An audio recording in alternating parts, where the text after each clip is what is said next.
ao 17º Hangout da Extreme Security. Boa noite, Maicon. Como é que vai? Beleza? Beleza, tudo tranquilo. E por aí, como é que estão as coisas? Tá tudo em paz. Melhor ainda, né? Com a presença dessa ilustre hoje. Oh, Tendo agora... Quanto tempo, né? Nós nos encontramos por aí nos Hangouts, só prometendo. Até que deu certo, deu para... até que finalmente saiu, né? É verdade. Até que deu para conciliar a agenda aí. Boa noite, pessoal. Sejam todos bem-vindos. Espero que todos tirem bastante proveito aí do nosso Hangout hoje. E antes de iniciarmos o nosso Hangout dessa noite, gostaria simplesmente de falar sobre algum dos nossos patrocinadores, uma galerinha que nos apoiam. Já é de costume sempre falar, começar os blá blá blá antes de iniciarmos realmente aquilo que está interessando a galera, que é justamente a palestra da noite, mas nós não podemos deixar de falar daqueles que nos apoiam. Então, sempre nos apoiando em nossa hospedagem é o pessoal da For You Start. Eles sempre vêm inovando e mostrando uma qualidade excelente, está oferecendo assim uma ótima hospedagem cloud. Então, aqueles que desejarem ter um serviço de qualidade, vejam na descrição do vídeo aí, logo abaixo, depois lá no YouTube, vai estar o site lá da galera, pode entrar lá na nossa página no Facebook também, e também está acompanhando quais são os serviços e se dá para adaptar realmente à sua necessidade. Então, o pessoal da Forestart tem mostrado um excelente trabalho. Como também o pessoal da equipe Mosaic, né? Uma equipe de jovens, pessoalzinho bem bacana, que sempre tem mandado muito bem com respeito aos banners. Tá? Esse banner de divulgação aí que saiu do Maicon, e todos que saem todos os meses é o pessoal da equipe Mosaic que trabalha por trás desse design, por trás dos banners e vemos na divulgação. Então, quiser também, está procurando um banner, algo legal. Então, pessoal, aí. Em breve, próximo Hangout, vamos estar anunciando um novo parceiro. É uma parceria bem legal, esse Mundo Green, que aí, que galerinha que curte caneca, camisa, squeeze. Então, vai ter um novo parceiro, tá? Vou estar mostrando um produto dele e o interessante. Logo, logo, ele vai estar também sorteando uns produtos legais para aqueles que acompanham lá os nossos hangouts, eles já prometeram, tá? Então, a partir do nosso próximo hangout, acompanhem, deixem os comentários, que nós vamos estar mostrando como que vocês podem estar firmando assim, ou estar concorrendo a um desses brindes aí do nosso nova parceria em breve. E também gostaria de mandar um alô ao pessoal do Hacking eu treinei tanto, então, o nome foi Michael. É Hacking Roll. Aí um nosso alô, sejam todos bem-vindos ao nosso Hangout dessa noite. E um abraço Avisando também a galera que tá... A Degunes também aí, o Mike também. Tá empresa aí também. Opa, RDFM, e aí a galera em geral tá em peso hoje aí, muito massa. Sejam todos bem-vindos. Também queria mandar um alô a galera que nos acompanha lá no nosso Telegram. Nós temos um grupo lá da Extreme Security, Extreme Sec, tá? Adiciona lá no nosso Telegram, temos um grupo lá onde sempre estamos postando as novidades, se tem vai ter um brinde, vai ter alguma coisa, ou sair um sorteio, sempre vamos estar dando prioridade àqueles que nos acompanham nesse grupo lá no Telegram, tá? Extreme Sec, sempre está também na descrição do banner, e mandar um alô também aí para a Vanessa, que nos acompanha, já tem um alô hoje,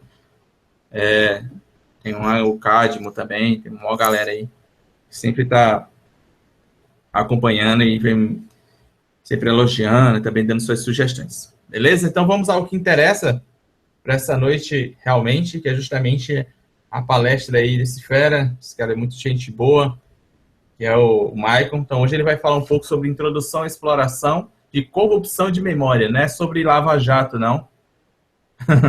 Muitos tempo estavam falando em corrupção, pensei que já vai falar logo no Lava-Jato também. E o pessoal também do Teresina Hack Club, o Malu, a galera de Teresina aqui, ele está nos acompanhando também. Então vamos lá, Maicon. Agora é com você. Manda ver aí, meu chapa. Show. Bom, galera, boa noite. Algumas pessoas já me conhecem, algumas pessoas que estão, inclusive, no chat já mandando saudações. Essa talk que eu vou falar hoje é uma talk que ela já é conhecida presencialmente, eu já dei essa mesma palestra em algumas edições do RoadSec, dei essa palestra em uns eventos aqui na Grande Vitória. Eu sou um camarada de InfoSec perdido aqui no Espírito Santo. E essa talk eu estou passando ela hoje, e é uma forma de aposentar essa palestra. Então, possivelmente, vocês não terão mais essa talk presencial. Então, ela vai ficar disponível na internet a partir de hoje. E quem quiser saber sobre o assunto é só consultar, né, no YouTube, no histórico do YouTube, para poder obter o conteúdo dela. Bom, vocês conseguem ver a tela? Estão vendo a tela? Alguém Sim, manda Mike, tá ok, viu? Não, show de bola. Bom, como eu já falado, essa palestra aqui, o próprio Dabson falou, é uma introdução bem sucinta à exploração de corrupção de memória. Eu já adianto que, obviamente, esse tema, nem de longe eu vejo esgotar ele, apesar de ser uma introdução. Eu não vou conseguir esgotar, por mais que seja um assunto introdutório, eu não consigo esgotar a introdução desse assunto. E o objetivo aqui é entender os conceitos que funcionam por trás de um processo simples de exploração de um stack-based buffer overflow. Então, para poder fazer isso, a gente vai entender como é que funciona todo o processo de execução de um programa pontualmente em cima desse tipo de vulnerabilidade. Bom, para quem não me conhece, eu sou Maicon Vitali, eu não possuo certificação Microsoft, eu não tenho certificação Oracle, eu não tenho certificação Cisco ou qualquer outra certificação de rede ou certificação de banco, e eu também não sou CISP. Mas, em contrapartida, eu sou fazendo um marketing pessoal, né? Eu tenho formação acadêmica na computação, eu tenho mestrado na computação também. Para não falar que eu não possuo nenhuma certificação, eu sou certificado OSCE, da Offensive Security, e atualmente eu trabalho como consultor de segurança da Spider Labs na Trustwave. E como o Dabson falou, a gente está mandando um abraço para a galera da Hack and Roll, que é um grupo de pesquisa que foi criado em 2008, e nós somos 3 amigos, na verdade, eu aqui no Espírito Santo, o Elbert em Salvador e o Wagner em São Paulo, e a gente junta cada um com seus skills diferentes. Por exemplo, o Elbert manda muito da área de pentest, da área de sysadmin, da área de rede. O Wagner manda muito bem de low-level engenharia reversa em si, de fazer de cracking, de keygen, essas coisas, de proteção de binário. E eu fico um pouco na parte de segurança de aplicação, no sentido de aplicação web, hacking de web, hacking em low level mesmo, exploração de corrupção de memória, essas coisas. Então, nós juntamos e de vez em quando nós montamos algum material, montamos alguma coisa, ou fazemos algum estudo ou pesquisa que interesse nós 3. Então, sempre que eu preciso de alguma ajuda, eu falo com os 2, quando eles precisam de alguma coisa, eles falam comigo. Então, esse atualmente tem sido um dos objetivos da Hack and Roll, que é fazer um grupo de pesquisa voltado à segurança da informação. Bom, deixa eu fechar o Telegram aqui.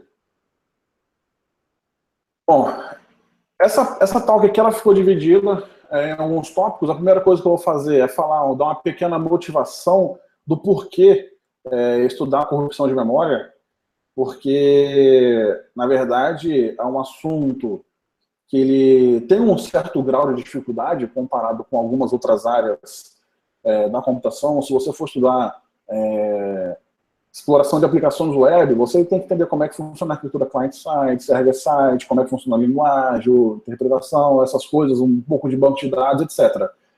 Mas quando a gente parte para a exploração de corrupção de memória, aí entra um background um pouco pesado e um pouco, digamos, acadêmico, que é a parte, por exemplo, como é que é o gerenciamento de memória, como é que é mapeado um binário na memória quando você roda, quando você abre um Word da vida, um PowerPoint, ou executa um comando no Linux. Como é que aquele binário ele vai sair do disco e ser mapeado na memória, envolve a questão da arquitetura de computadores, como é que funciona a convenção de chamada, como é que funciona a ABI, como é que funciona a questão dos registradores. Tem muito, mas muito mesmo, código assembly, análise de código assembly. Então, por isso que dentro dessa motivação, depois da motivação, eu vou apresentar uma breve introdução que fica mais como sendo um resumo desses tópicos, que é a parte de gerenciamento de memória e a parte de arquitetura de computadores. Aí eu vou entrar especificamente na ABI e na Kali Convention, para poder entender como é que funciona o processo de chamada de uma função. No caso, eu limito o escopo em GCC, em Linux, etc., 32 bits, e com isso a gente vai tentar fornecer o background necessário para você entender como é que funciona o processo de exploração de um stack-based buffer overflow. E vamos ter um pequeno exemplo com a demonstração, que é o que a gente vai dissecar durante essa talk. Bom, algumas motivações que nós temos, uma delas, obviamente, é a dominação mundial, porque qualquer exploração mais hardcore envolve explorar alguma falha de corrupção de memória, fazer engenharia reversa de algum software, de alguma aplicação, para você entender o funcionamento e conseguir explorar. Obviamente, não é o objetivo motivar vocês a saírem aí onando tudo. Outra motivação que está bastante alta hoje em dia são os programas de recompensa, ou seja, você procura por vulnerabilidades em alguma ferramenta e quando você identifica uma falha, o próprio vendor, o próprio desenvolvedor dessa ferramenta, ele em parceria com serviços de recompensa, eles te pagam por você reportar para eles. Temos também algumas competições que pagam uma nota. Se você explorar um browser, se você explorar um leitor de PDF, um Flash, que já é quase batido o pessoal de exploração de Flash. E temos a questão do black market, né, para que muitas pessoas utilizam isso para poder vender falhas, etc., para governos, para... Bom, um exemplo desse PW1, esses dados aqui estão um pouco antigos, entendeu? Eu comecei a refazer esse material atualizando os dados, mas eu acabei utilizando essa versão que eu tinha mesmo. Isso aqui é um objetivo dela, você explorar navegadores. E dependendo do navegador, da versão que você tem, etc., você ganha um valor em recompensa. Obviamente, as grandes, o sul-coreano, o pessoal da Vulpen, quando eles vão para essas competições, eles vão já com o exploit pronto. Então, por isso que a maioria das notícias envolve explorou em 15 segundos, explorou em 30 segundos, porque eles já vão pronto, e com falha já, zero day já, e chega lá, ele simplesmente utiliza o zero day e ganha recompensa. Mas só para ter uma ideia, nesse ano, que se não me engano foi ano retrasado, nessa competição, se você explorasse o IA11 com o Windows 8.1 e essa proteção da Microsoft, você ganhava recompensa de 150 mil dólares. Tem umas perguntas ali, mas depois eu respondo. Mas só para adiantar, Joaquim, não, nunca vendi, porque na empresa eu assinei um contrato com sangue falando que eu não posso vender essas coisas. E para quem tiver mais interesse, obviamente esse valor aumentou também. O Black Market, por exemplo. Se você conseguir fazer um jailbreak na última versão do iOS, você consegue vender por uma nota. No mercado negro, hoje em dia, você consegue vender por um valor até superior a esse, porque você consegue vender por valor superior a esse utilizando meios não ilegais para vender. Por exemplo, a Zerodium, ele compra um jailbreak do iOS por 750 mil dólares atualmente. Então, provavelmente no mercado negro você consegue vender por $1 milhão, ou até talvez um pouco mais, dependendo do tipo de exploração que você consegue. Mas é extremamente difícil. A galera responsável por fazer jailbreak em iPhone, eles falam que você tem que identificar, em média, de 6 a 9 vulnerabilidades diferentes para você conseguir fazer um jailbreak completo no iOS.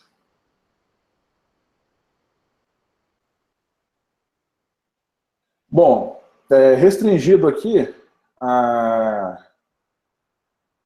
apresentação, eu estou falando de arquitetura x86, é claro que se eu passar por um IA64 não vai fazer tanta diferença assim nesse exemplo, é claro que muda bastante coisa à medida que você vai avançando nos estudos. Eu estou falando de sistema operacional Linux, E estou falando que utilizando o GCC, porque a Kalium Convention depende do compilador, depende das flags de compilação.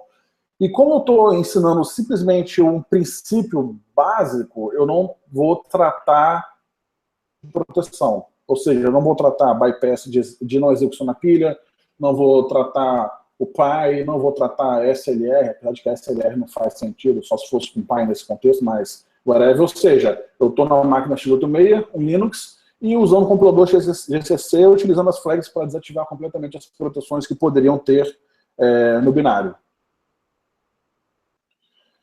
Bom, a parte chata. A galera que é acadêmica, a galera que cursou computação, ciência da computação, sistemas de informação, elas tiveram, geralmente, na grade delas, a disciplina de arquitetura de computadores e a disciplina de sistemas operacionais. Só que, muitas vezes, essas disciplinas elas são extremamente acadêmicas, extremamente teóricas. Então, como você não entende, na prática, como é que funciona isso, acaba se tornando cansativa essa disciplina e você acaba, muitas vezes, não dando a devida importância que ela deveria ter. Então, aqui é simplesmente uma breve passagem de como é que é o layout de um programa na memória quando você carrega ele. No caso, no MIGA32, o modelo de memória de um processo em execução. Nós temos aqui a pilha, nosso programa, que é o nosso camarada, já que nós vamos estourar o buffer dessa pilha. A pilha, no caso, ela é responsável por armazenar tanto as variáveis locais das funções, quanto diversos estados de controle da sua aplicação, como, por exemplo, os dados referentes ao stack frame, etc. Nós temos a heap, que a heap, na verdade, ela é responsável pela parte de alocação dinâmica. Geralmente, quando você faz um malloc lá no C, você faz um new no C++, etc., o objeto, aquela área de memória, ela fica reservada na pilha, fica reservada na heap. Temos outras áreas do processo, como a parte de dados não inicializados, a parte de dados inicializados e a parte do text, né, que é o código do programa compilado, são os bytecodes do programa em si, é a parte executável do seu processo em memória. Uma coisa interessante eu referenciei aqui como um endereço mais baixo e aqui como sendo um endereço mais alto. A heap, ela cresce do mais baixo para o mais alto, porém a stack, ela cresce, digamos, para baixo. Então, quando você adiciona o item na stack, quando você aloca o espaço na stack, você, na verdade, você está descendo e alocando espaço abaixo na sua stack. Então, essa que é a ideia. A ideia é entender que a stack, que é a pilha, ela é responsável por armazenar tanto as variáveis locais da sua aplicação, quanto diversas variáveis de controle de execução da sua aplicação. A gente vai ver depois em Kalium Convention como é que isso funciona. E aqui é simplesmente um conceito simples de arquitetura de computadores, que é a separação entre a arquitetura von Neumann e a arquitetura Harvard. Se você pegar um MSP430, se você pegar algum microcontrolador, muitas vezes você tem a arquitetura Harvard, ou seja, você tem uma memória de dados e você tem uma memória de programa, que é a memória flash. Então, quando você grava o seu programa desse microcontrolador, quando o seu processador na arquitetura Harvard ele está trabalhando na arquitetura Harvard, executando um programa, se você alterar o endereço de onde o seu programa está executando, ele não vai cair na parte de dados. Ele nunca, pelo design da arquitetura, ele nunca vai cair para executar uma informação na memória de dados, porque elas são memórias fisicamente separadas.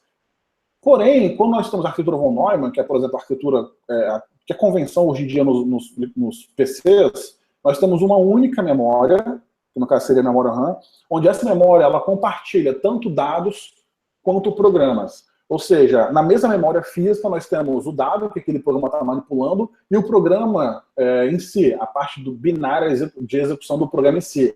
A questão é que o sistema operacional, ele, junto com o processador, ele utiliza recursos para poder tentar separar. Ele separa o programa, separa a memória em páginas e em segmentos. Então ela consegue definir permissões para falar o seguinte: se essa região, se esse segmento da minha memória aqui, ele é um segmento que vai armazenar somente dados, eu não vou ter execução nele. Se esse segmento ele vai armazenar somente o programa de execução, eu não vou poder permitir a gravação nele. Então esse é um tipo de proteção que foi implementada inicialmente pela Pax, e hoje em dia os sistemas operacionais já implementam isso.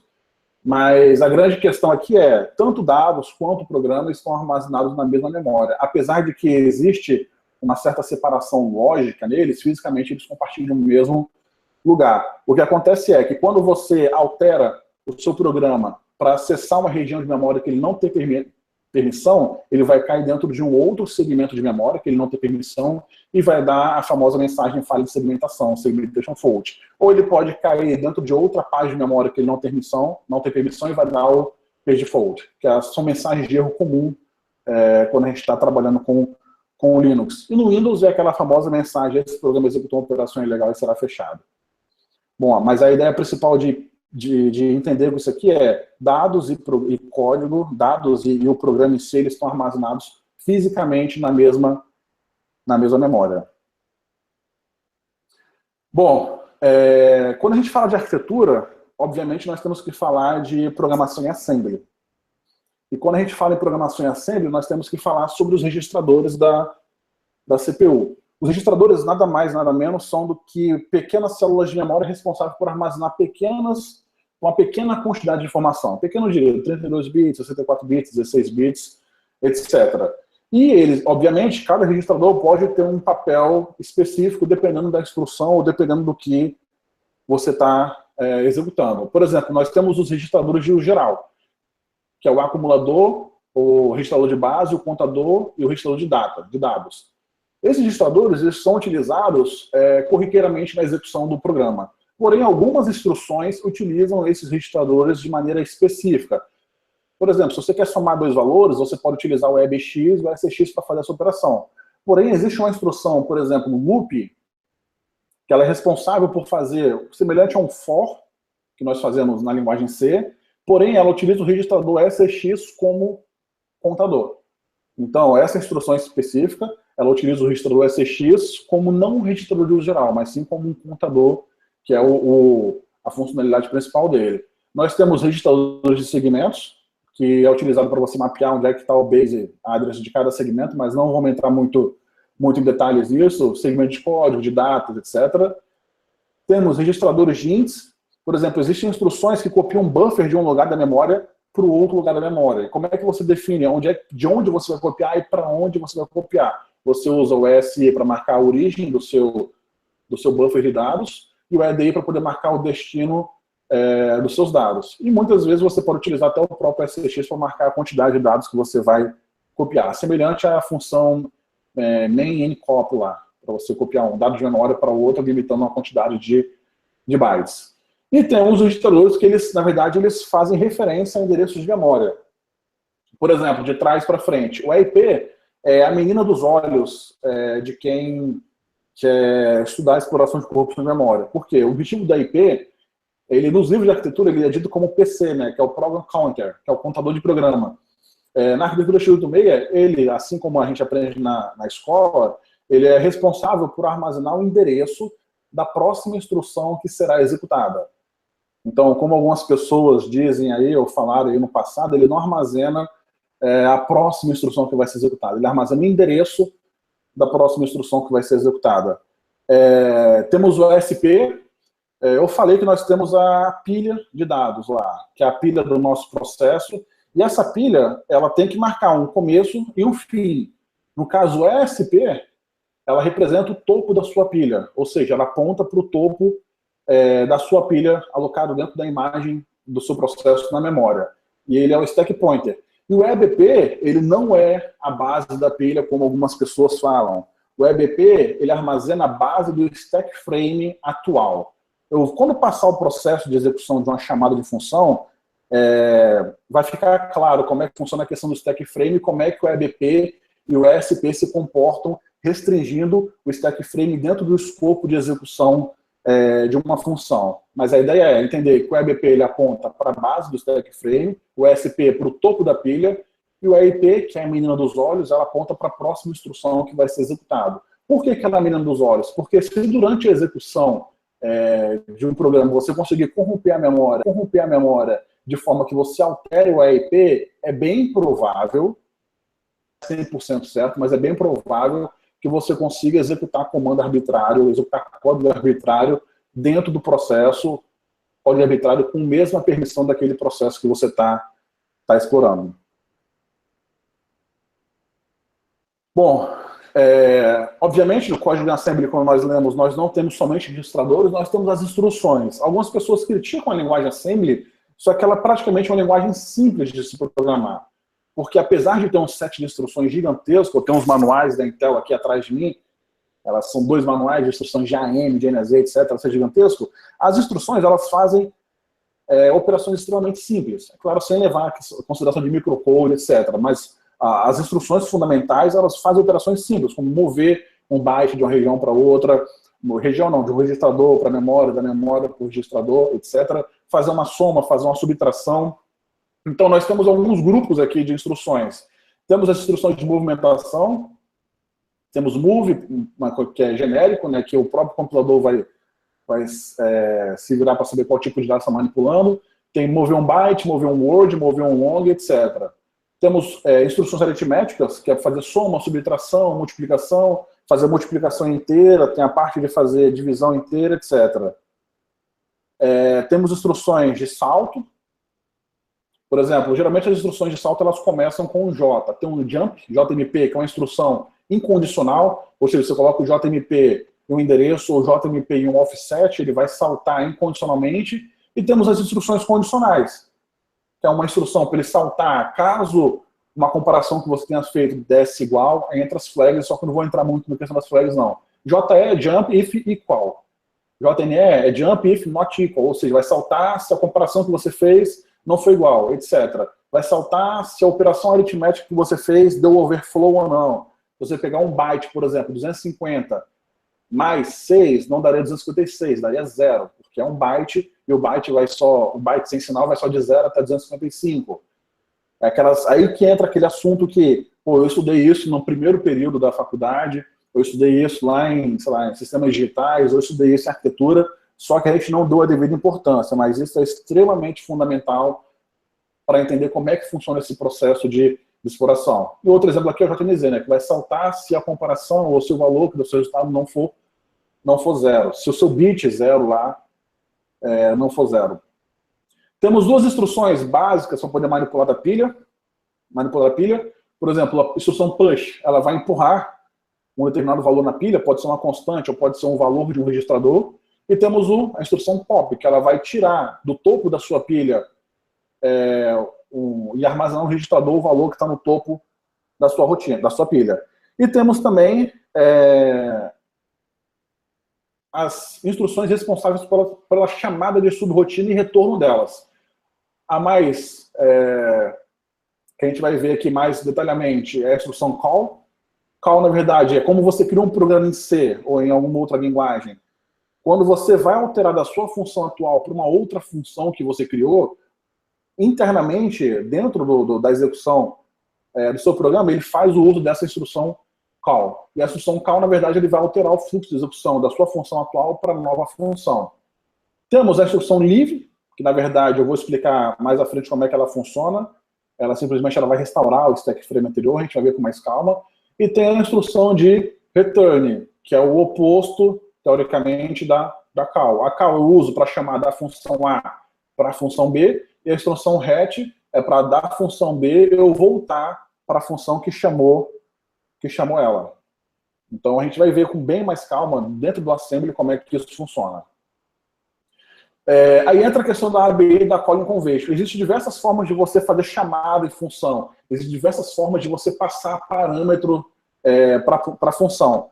Mas nesse exemplo que nós estamos utilizando, que é um exemplo convencional do Linux, do x86, desse compilador, temos a definição de que os parâmetros da sua função eles são empilhados, ou seja, se eu tenho uma função soma que recebe A, B, C e D, 3 variáveis qualquer, o valor dessas variáveis, ou referência dessas variáveis, ela vai ser empilhado, cada um desses parâmetros vão ser enviados para a pilha.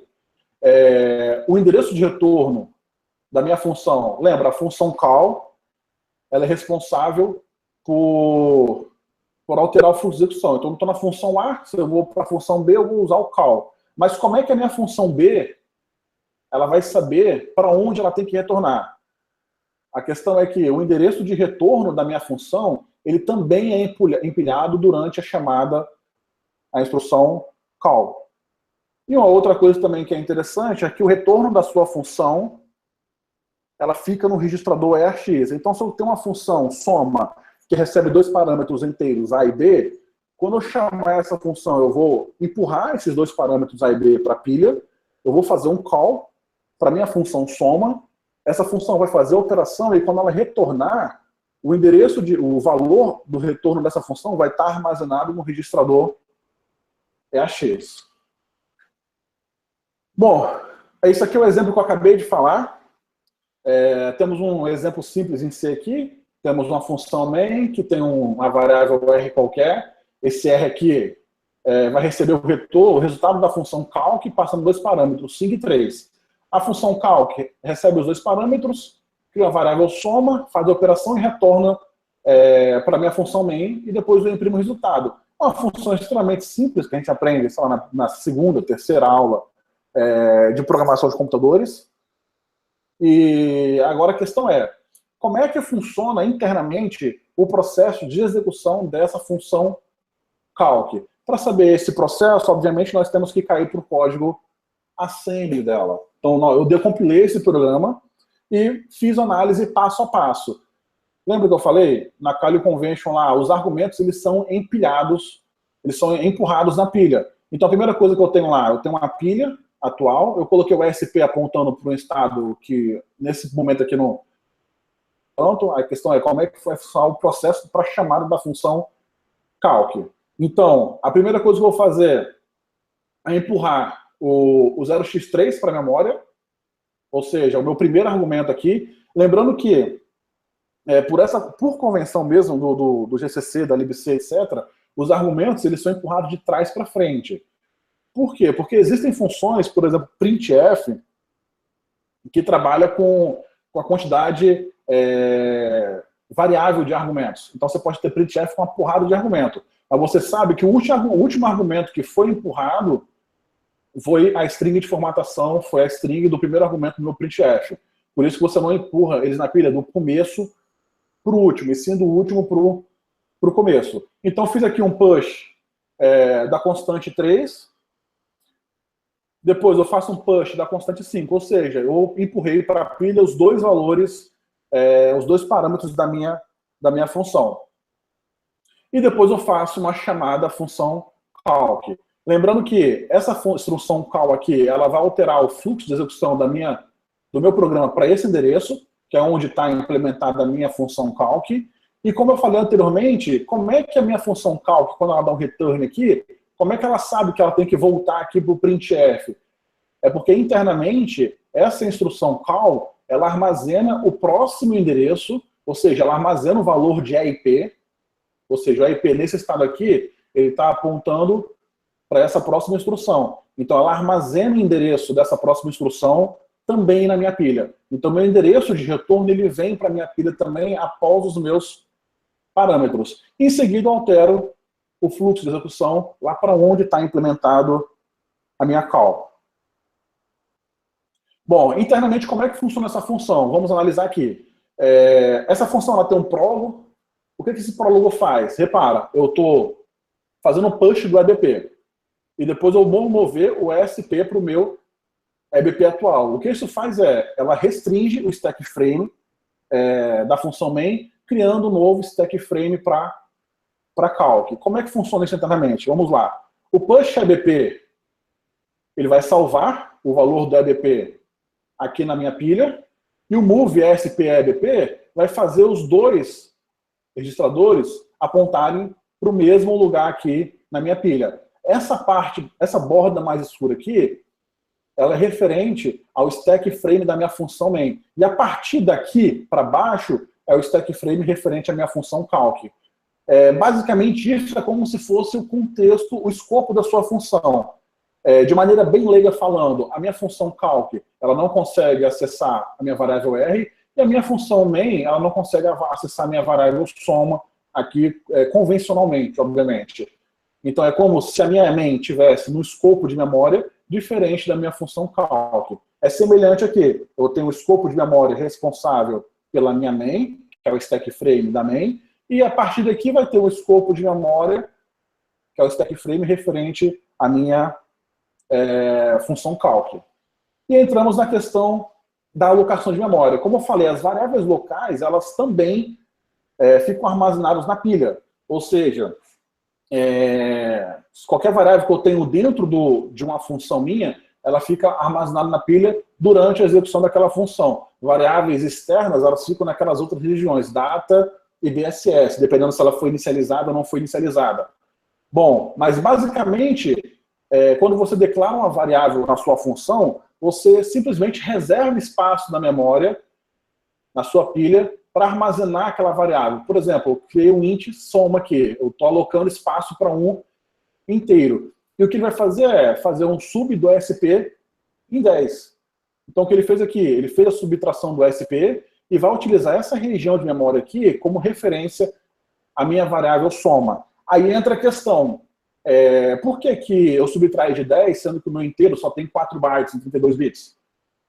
Aí depende muito do compilador, depende de otimização do compilador, depende de otimização para alinhamento de memória. Algumas vezes, a gente já viu outro exemplo, você tem 2 instruções subs em cima do SP, coisa que poderia ser otimizado se fosse feita essa implementação em assembly, mas como o compilador otimiza para lá e para cá, ele acaba cometendo esses tipos de deslize. Mas, mesmo assim, quem sou eu para criticar o processo de otimização do GCC? Mas, seguindo, então esse sub-ASP aqui, ele vai reservar um espaço na minha pilha para referenciar a minha variável soma. E depois eu faço essa operação aritmética. Aqui eu faço o meu A mais o meu B, que são os 2 argumentos, somarem e irem para a minha variável soma. Aí esse aqui é o código responsável. E tem um monte de endereço relativo aqui a EBP. Para poder ficar mais fácil entender, eu coloco uma cola aqui na memória para entender como é que funciona. EBP, lembrando que aqui é o endereço mais baixo e aqui é o endereço mais alto. Por isso, como eu falei, a minha pilha ela vai crescendo para baixo. Mas aqui a referência é EBP, EBP mais 4, EBP mais 8, EBP mais 6. EBP e EBP menos 4. Então, o que eu estou fazendo aqui? A primeira instrução ali, eu estou pegando no endereço EBP mais 8 e movendo para o EDX. O que está no EBP mais 8 é o valor 5. Ou seja, é o meu primeiro argumento aqui. Eu estou movendo ele para EDX. A próxima instrução eu estou movendo o que está em EBP mais 0xc para EAX. Então, meu EAX vai receber o valor 3. E depois eu faço a soma propriamente dita. A soma, ela utiliza o primeiro operando aqui como destino. Então, isso aqui quer dizer o EAX vai ser igual ao valor do EAX mais o EDX. O EAX tinha 3, o EDX tinha 5. Então, somando os dois, o EAX vai ter o valor 8. E a próxima instrução aqui, eu vou salvar o valor de EAX em EBP menos 0x4. Ou seja, como eu falei, essa região aqui, ela ficou responsável por reservar espaço na memória para a minha variável soma. Então, esse EBP menos 0x4 aqui é onde ficou reservado para a minha variável soma. E depois eu tenho o meu return.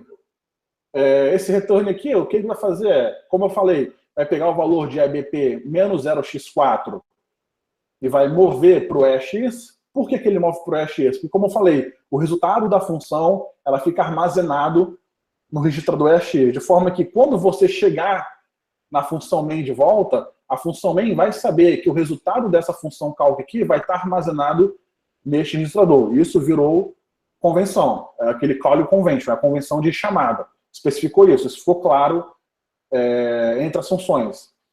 Então, o que eu vou fazer aqui? Eu vou falar que o EAX vai receber o resultado da minha soma, que está armazenado em 0x8, e depois eu faço a instrução leave. Essa instrução leave, ela simplesmente vai restaurar o meu stack frame para a minha função main. Então, o que eu vou fazer eu vou pegar o meu EBP e mover para o meu ESP, ou seja, eu voltei eles para aquele estado inicial no começo da chamada da minha função calc, e depois eu vou restaurar o meu EBP. Isso aqui é o meu EBP salvo.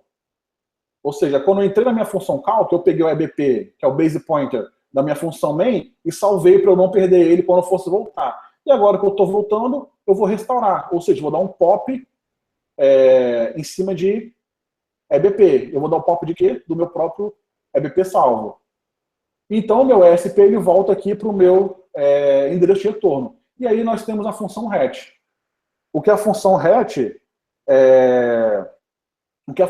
faz ele vai pegar o endereço atual que está sendo apontado pelo ESP e vai saltar para ele. Lembra que endereço é esse aqui? Esse endereço aqui é o endereço que foi salvo pela instrução call. Então a instrução call salvou esse endereço aqui na pilha, e agora que eu estou no meu RET aqui, o meu ESP estando alinhado aqui em cima desse endereço, eu vou saber para onde eu tenho que retornar. Ou seja, eu vou retornar para o meu endereço final 842B que estava salvo aqui. E aí eu faço um ADD do ESP mais 8, que simplesmente eu estou desfazendo o offset que eu fiz no ESP quando eu empurrei esses dois valores. Aqui eu empurrei 4 bytes, aqui eu empurrei mais 4 bytes, então vou fazer ADD ESP8 para o ESP subir aqui para voltar no estado inicial que ele estava antes de chamar a minha função. E aí, a galera morreu? Tranquilo essa execução aqui, galera? Aqui eu passei simplesmente uma chamada de função, uma soma e um retorno. Então eu falei aqui durante 5 dias para deixar claro como é que funciona esse processo. Porque isso é fundamental para entender como é que funciona o processo de Stack Based Buffer Overflow. Bom, então vamos entender como é que funciona esse processo de Stack Based Buffer Overflow. Basicamente o que eu consigo fazer quando eu tenho isso? Eu consigo simplesmente derrubar minha aplicação ou minha thread, fazendo um denial of self, derrubar o meu processo. E eu consigo também, se eu fizer uma análise interessante, eu consigo controlar o fluxo de execução do meu programa. Como é que eu faço isso? Eu faço isso alterando o meu endereço de retorno. Se eu alterar o meu endereço de retorno, eu consigo fazer com que a aplicação ela salte para qualquer lugar da memória que eu quiser.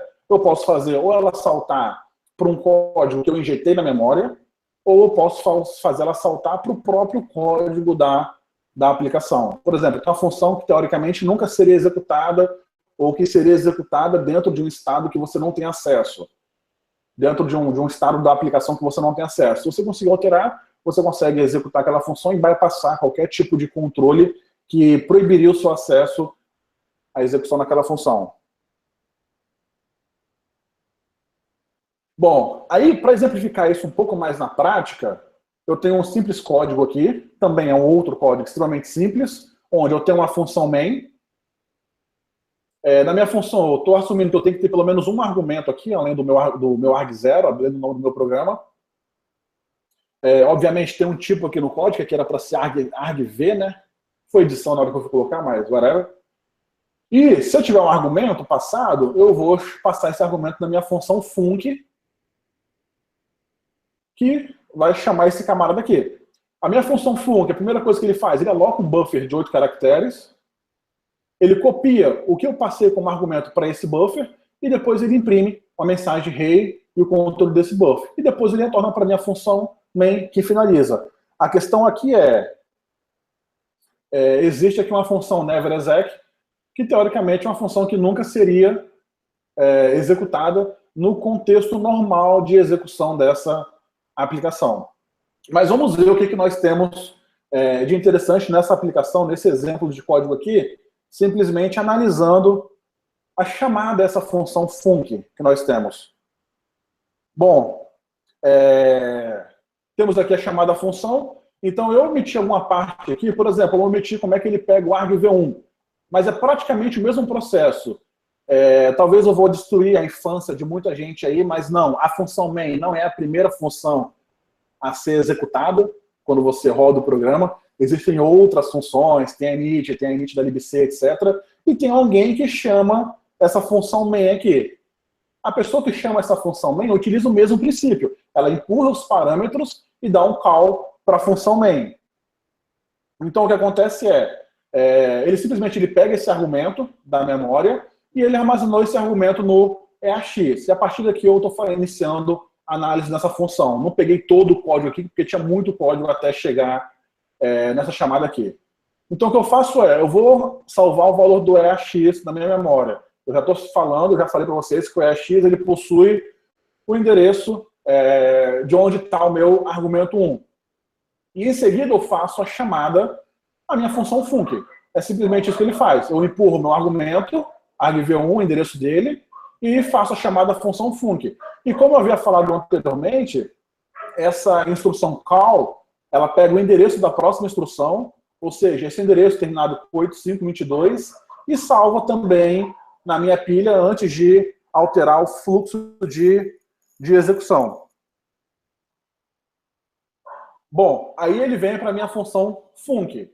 Essa função func aqui, como tem na outra função, ele tem esse prólogo, que esse prólogo ele é responsável por fazer a alocação para gerenciar os stack frames. Ele vai reservar o stack frame da função main e vai criar um novo stack frame a partir do meu BP salvo na memória.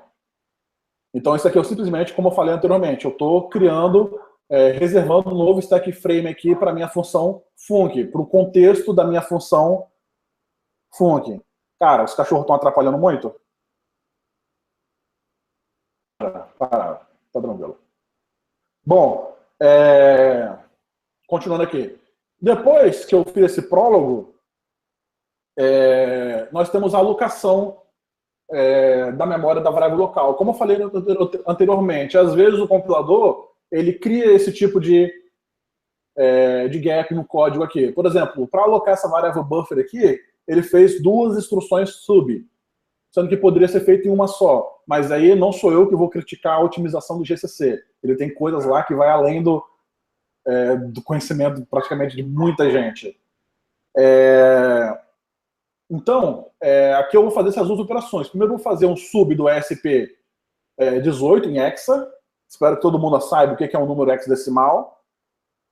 E depois eu vou fazer um sub dele em 8 em hexa também. Então aí deu 20 bytes em hexa. Para quem não sabe, 20 bytes em hexa são 32 bytes. É isso?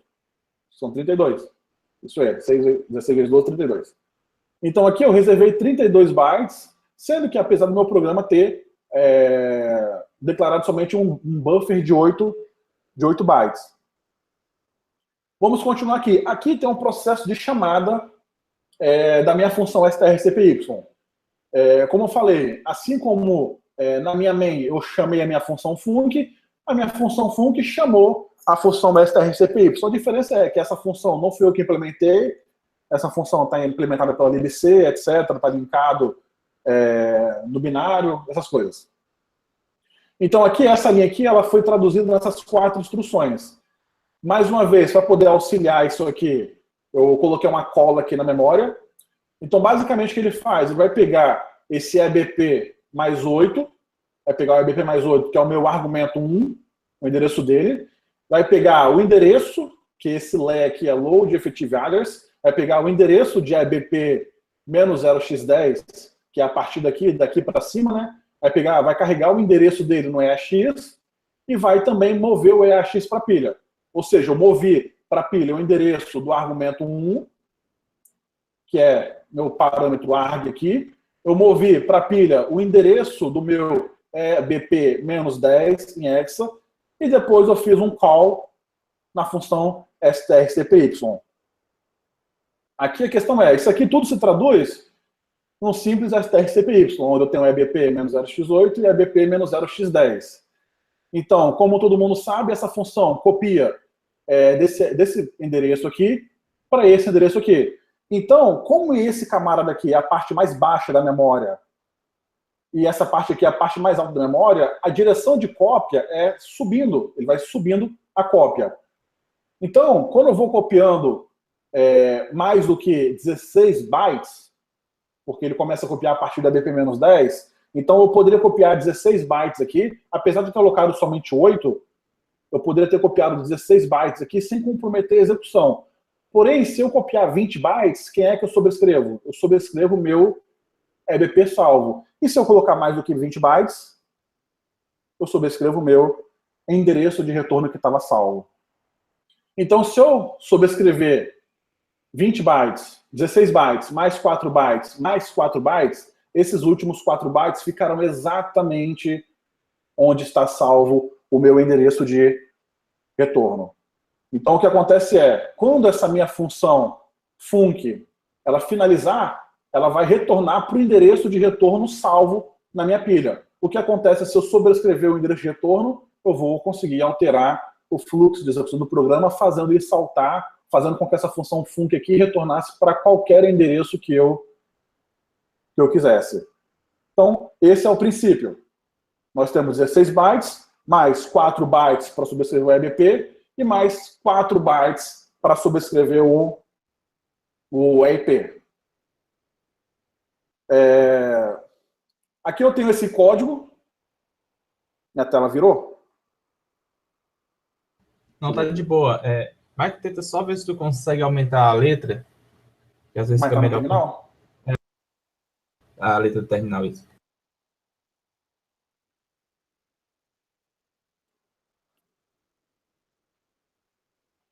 Melhorou? Vou aumentar mais. Melhor que? Opa, beleza. Tranquilo. Bom, aqui eu tenho esse exemplo, esse código que a gente acabou de ver. Então, esse binário que eu mostrei a análise é realmente esse binário que eu tenho compilado aqui dentro, esse CV01. Então, se nós formos analisar ele aqui, VDB-Q, V01,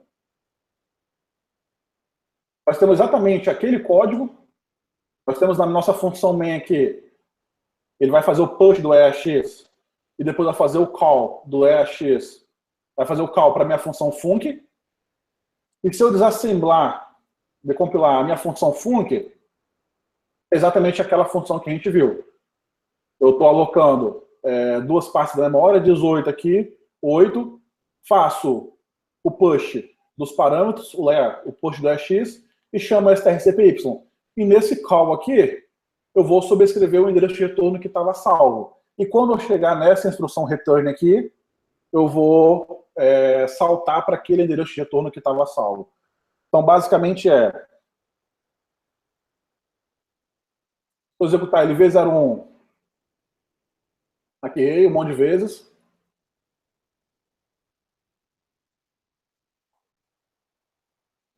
Vezes, colocar 16. Acho que 16 vai dar crash, vamos ver aqui. Opa. Vezes 16. Aqui deu crash porque aqui eu sobrescrevi alguma coisa do EBP. Mas a ideia é que, se eu colocar 16 mais BBB mais CCCC, também vai dar segmentation fault. Mas vamos analisar por que acontece isso. Vou executar de novo aqui.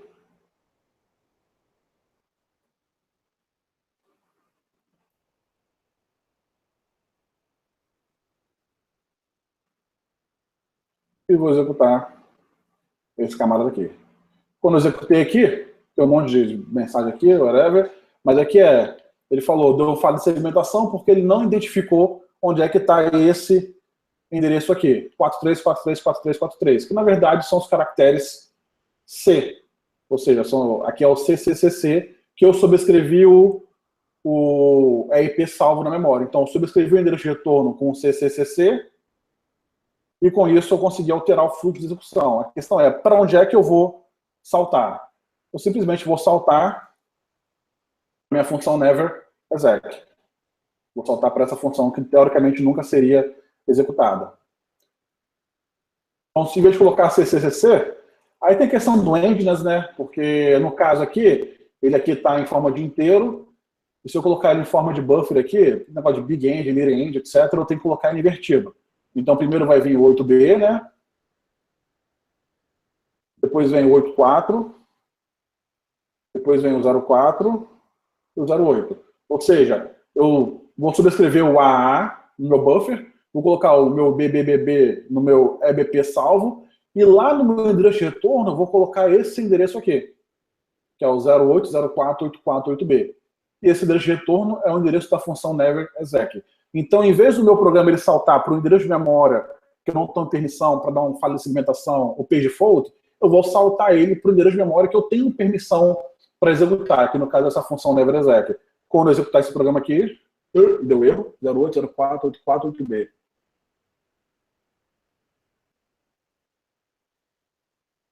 Zero 0804. Alguém vê o que tem de errado aqui? Deixa eu fazer lá dentro, peraí.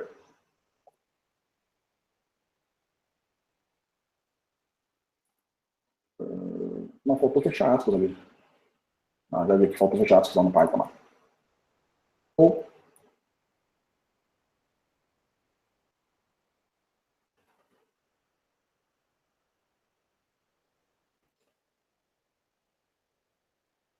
Vou fechar essa aspas aqui. Não, fiz aqui. Essa aspas não fecha aqui. Foi mal. Foi só um tipo aqui na Python, print A16, BBBB aqui. Aí quando eu executo isso aqui, teoricamente, executou a minha função I will never execute. Ou seja, eu consegui alterar o fluxo de execução do meu programa, fazendo ele saltar para uma função que teoricamente nunca seria executada. Bom, pessoal, voltando aqui para o conteúdo, algumas considerações finais. Como eu falei, isso não funciona assim. Obviamente, você não vai achar uma aplicação, primeiro, que você consiga explorar de maneira tão trivial assim. Segunda, que você consiga explorar assim, porque qualquer aplicação, em praticamente qualquer ambiente hoje em dia, possui algumas proteções, tanto em nível de aplicação, quanto em nível de sistema operacional, como prevenção de execução, como PI. Por exemplo, com PI nesse binário você não conseguiria explorar, porque aquele endereço neverexec, ele mudaria cada execução do seu programa, se ele tivesse sido compilado com PI. Uma coisa que o objetivo principal dessa apresentação é mostrar a necessidade de você ter uma base profunda de sistemas operacionais, de arquitetura de computadores. Se você for estudar um heap overflow, pegar um clássico lá do Mallof Malificaram, do Mallof Desmalificaram, lá da FREC, sem saber como é que funcionam as estruturas de dados, sem saber como é que funciona uma lista encadeada, uma árvore, uma tria, etc., você não avança.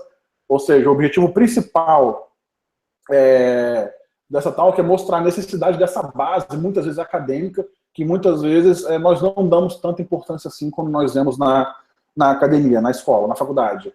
E também, obviamente, é necessário ter um conhecimento da aplicação analisada.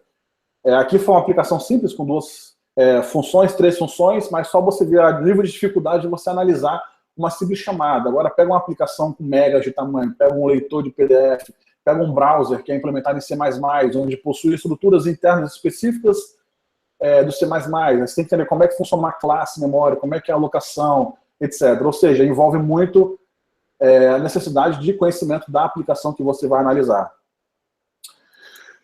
Bom, eu encerro por aqui. Agora a gente fica aberto para dúvidas.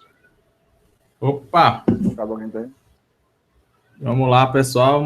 Primeiramente, meus parabéns, Michael. Foi, na verdade, um mini curso. Espero que a galera tá muito elogiando, tá? Foi bem legal. Leone, então, deve ter curtido pra caramba. Então, fica agora aberto para o pessoal mandar suas dúvidas aí. O Vitaly vai estar. Podem aproveitar, explorem ele aí. Queria mandar também, antes de iniciar as perguntas, uma alusão aí para o DMR, para o Alexos, para o Espinhara, que está todo mundo online, o Leone, a maior galera aí, hoje online. O Espinhara, fica a dica que nós vamos conversar aí para os hangouts à frente. O Alexos está me devendo um também, fica só me enrolando. Vocês aí também, para nós fazer um hangout em breve. Opa! Que foi, Vital? Talvez o Espinhara queira que eu saia da Shell na máquina dele. Eu vou deixar sua máquina em paz, Espinhara, tá bom? Vamos lá. Acho que alguém mandou. Vamos lá. Dúvidas? Acho que tem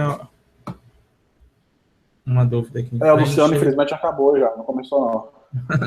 Michael, alguma dica para lidar com anti-debuggers? Mandaram aqui o Jeremias MG.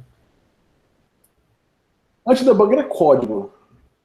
Então, Basicamente no Linux, muitas vezes o anti-debuggers são conhecidos, por exemplo, ele usa DTORs ou CTORs lá, construtores do binário para poder colocar alguma implementação antes mesmo do seu programa iniciar na sua função main.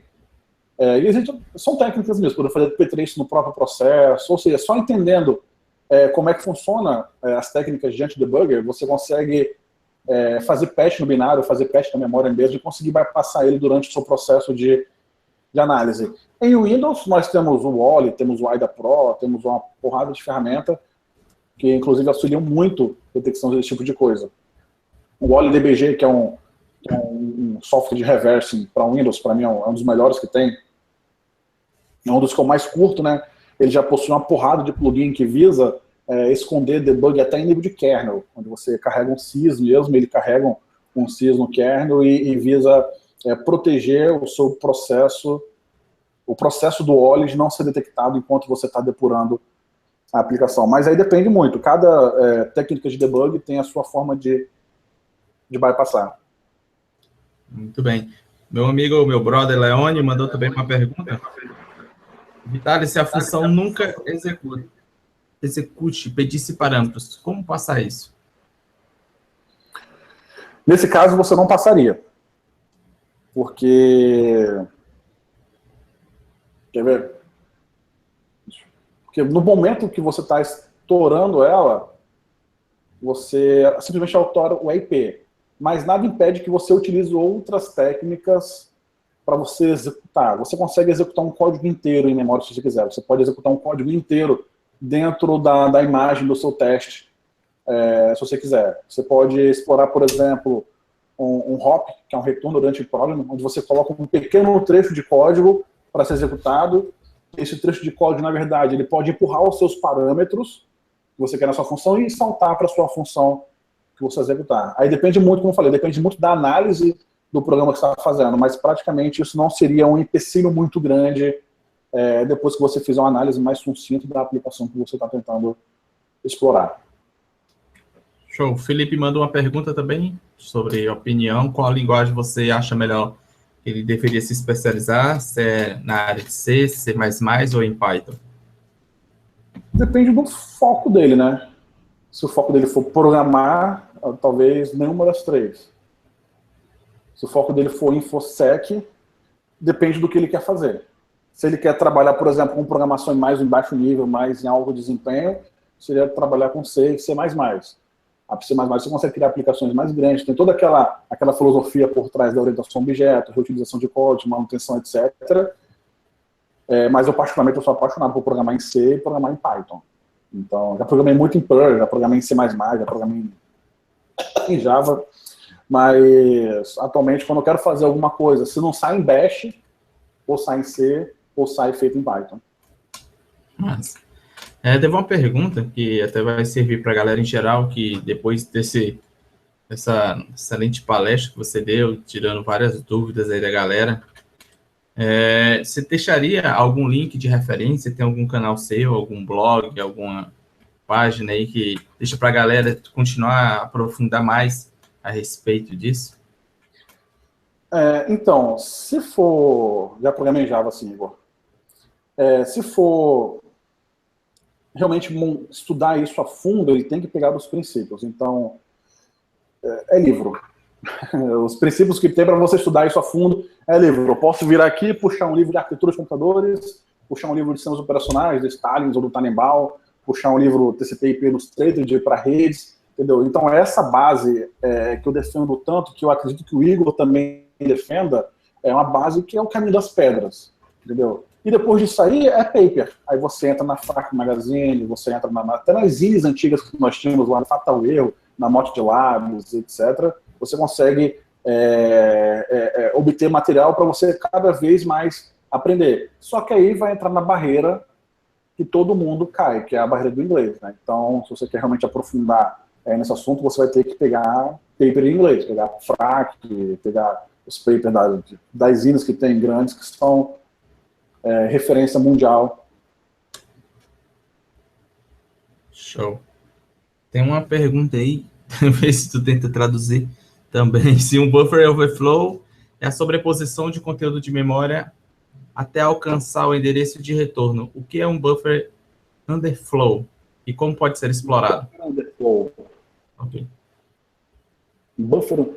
Eu conheço integer underflow. Na verdade, se você tem um buffer, você explora ele por um lado ou por outro, é um overflow independente. Eu nunca ouvi o termo buffer underflow. Já vi integer overflow e integer underflow, mas não de um buffer em si. Agora, quem pode talvez falar isso melhor seria o Igor. Igor, você vai falar em buffer underflow? Talvez o Igor saiba, possa contribuir aqui. Eu, particularmente, eu nunca vi. Bora esperar o DMR responder aí. Eu A galera nunca doida para saber se tu vi. tá ganhando muito dinheiro vendendo Eu não vendo exploit. exploit, não. Eu não vendo exploit, não, Joaquim, Igor. Entendeu? Os caras Nem estão querendo Anderson. atrás de ti aí. Os caras tá querendo vender Negócio 606 aqui, aí. O negócio aqui é meter o chapéu preto. Ó. Ó. Pegar. Ó, já tá protegido aí, Mário. O Joaquim mandou uma x86. Se eu usar void attribute, os argumentos vão na stack ou em registradores? Acho que isso dá uma olhadinha, acho que tu vai entender melhor do que eu. Conseguiu? Os registradores? Isso aí tá falando para ele poder utilizar os registradores? Acho que bem logo acima, isso volta no bate-papo, vai ter a pergunta do Joaquim Espinhara. Eu tô vendo aqui. Uhum. Joaquim, acho que aí você tá falando para ele poder utilizar os registradores como parâmetro, né? Mas quando você usa esse atributo aí, você tá alterando a Kali Convention. É isso?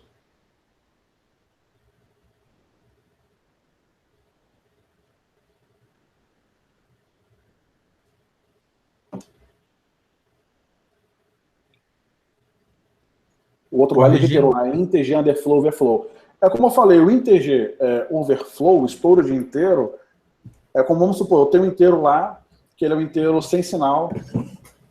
Vamos supor, eu tenho um byte. Se esse byte ele não tiver sinal, ele varia de 0 até 255. E se ele tiver sinal, ele vai de menos 127 até 128, trabalhando com representação complemento a 2. Aí todo mundo lembra disso aí, né? Na escola a gente aprende isso. Então, vamos supor que eu tenho um inteiro, um byte sem sinal. Então, ele vai de 0 até 255.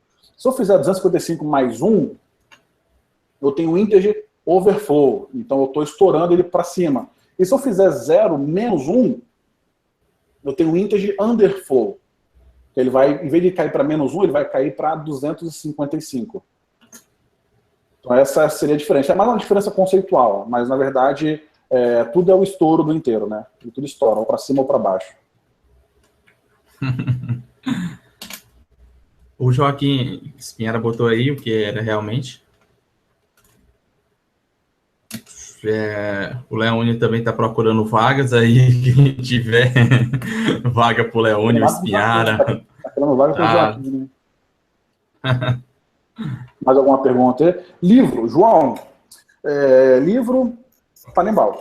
Se quiser estudar arquitetura, sistemas operacionais, tem Tannenbaum. Se quiser estudar internals, tem livros específicos de internal. Por exemplo, para estudar internals de Windows, você pode pegar o livro do Rusnovic, que é Windows Internals, etc. Mas, se eu não me engano, o próprio Igor, no Hangout dele, ele passou algumas referências bacanas para estudar essa base. Talvez ficou salvo em algum lugar, ou Dabson, essas referências que o Igor passou? Sim, a galera aí que não acompanha os Hangouts, tem o nosso canal no YouTube mesmo, Extreme Security, só clicar, vai ter todos os Hangouts, tá, que já foram feitos até agora, tem uns 17 Hangouts com esse de hoje, mais 3 bate-papos sobre segurança da informação. No início teve uma galerinha perguntando sobre certificação, para qual melhor, fazer a respeito de pentest, tem 3, eu acho que é 3 bate-papos, Anderson Tamborim e Ricardo Longato, só falando sobre pentest, tá? Respeito de certificação, o que estudar, por onde começar. Tá? Como a galera pedia muito a respeito disso, então nós fizemos em 3 hangouts. Na verdade, foi mais um bate-papo, não tinha um tema em si, a galera ia mandando e nós íamos fazendo um hangout nessa base. Então era só a galera tirando dúvida, por onde começar. Então vai aí, acessa... Eu falei escola no sentido de school, né? Que é na faculdade, não no colégio, não no segundo grau. Mas qualquer curso tecnológico que você fizer, você aprende na primeira semana de aula Se você não aprender na primeira, ou na segunda, ou na terceira, você aprende representação de números negativos em binário, essas coisas. Deixa eu mais alguma pergunta. Vamos escolher agora aí a última pergunta. Escolhe uma aí, Maicon, para fazer a nossa última pergunta da noite. Ver uma que você achou interessante aí. Então, uma pergunta aqui do Jeremias.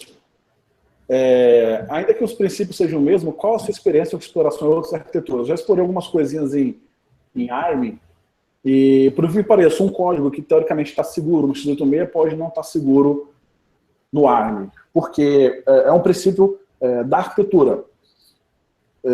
Como a gente falou agora há pouco, temos os integer overflow e underflow. Se você criar um int número em C e compilar ele no x86, esse int ele vai ser signed, ele vai ter sinal. Então toda operação aritmética que você fizer, você vai ter que levar em consideração que esse valor pode ser negativo. Se você quiser que ele não tenha sinal, você tem que fazer o enforce para que ele não tenha sinal. No ARM é o contrário. No ARM, se você cria um int número, esse int ele não tem sinal. Ele é um signed com padrão. Então, se você quiser que ele tenha sinal, você tem que colocar signed, int, número. Então, essa diferença de arquitetura pode impactar muito e fazer com que um programa compilado no x86 ele não tenha integer overflow, mas o mesmo programa compilado no ARM ele possua integer overflow. Mas aí a questão é entender como é que funciona essas questões. Não, Joaquim, eu não estou solteiro, não, mas a gente conversa. Tu tem alguma coisa para dizer sobre Ruby? Então, para te deixar doido, ele pergunta sobre Ruby. Cara, não, eu não programo em Ruby, eu não sou muito Prefere fã de Java. Eu prefiro comentar só isso, eu não sou muito fã de Ruby. Prefere Java. Prefiro isso. Também não, né? Mas entre Ruby e Java, talvez. Se eu fizer Java é porque é uma coisa bem específica que tem que ser feita em Java. Agora, Ruby eu nunca vi necessidade de programar em Ruby. A não ser que eu faça tudo. Como é que é isso? Python resolve, né? Python resolve. Python, tranquilamente. Beleza, pessoal? Então, mais uma vez, Thales, meu muito obrigado. Foi muito massa, tá? A galera curtiu demais. E eu curti. Espero que todos também tenham gostado. Meu muito obrigado. Valeu aí por conseguir conciliar essa tua agenda aí meio turbulenta, cheia de atividades, para poder participar hoje aí no nosso Hangout. Sempre também o Maicon está nos acompanhando, sempre que possível ele nos acompanha como uma assistência aí dos Hangouts, sempre está participando no nosso bate-papo também. Então, fica nossas considerações finais. Se você tiver alguma coisa, Maicon, aí, para deixar para a galera, tiver algum projeto, alguma coisa para a galera acompanhar, fica à vontade. Só para finalizar, agradeço a presença de todo mundo aqui. E antes de fechar o Hangout, obviamente não pode faltar meter o chapéu preto, pegar a menina e hack the planet. Valeu, galera. Show, valeu, galera. Até mais. Espinhara, fica a dica, nós vamos conversar aí. Alexos também. Valeu, Leone. Valeu, Vanessa. Valeu, pessoal. Bye, tchau.